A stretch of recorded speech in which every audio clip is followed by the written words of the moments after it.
Wala raw lakad ngayon si dating Pangulo at ngayon Pampanga Representative Gloria Macapagal Arroyo. Pero may misa sa bahay nila mamaya sa La Vista. At may ulat on the spot si Trisha Zafra. Trisha! June, kung nitong mga nakakaraang araw ay puno ang schedule ni Pampanga Representative Gloria Arroyo, ngayong araw wala raw siyang lakad at mananatili lamang sa kanyang tahanan dito sa La Vista sa Quezon City. Ayon yan sa text message ng kanyang tagapagsalitang si Elena Bautista Horn.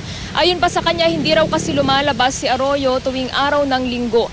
Pero isang misa ang nakaschedule mamaya dito nga sa kanyang bahay sa La Vista, Quezon City. Pangungunahan ang misa ni Healing Priest Father Fernando Suarez na dati pang iniimbitahan ng pamilya Arroyo para manguna sa kanilang mga pribadong misa. Nakatakda ang misa ngayong alas 3 ng hapon pero pribado ito at hindi pinahintulutang makuhanan ng media.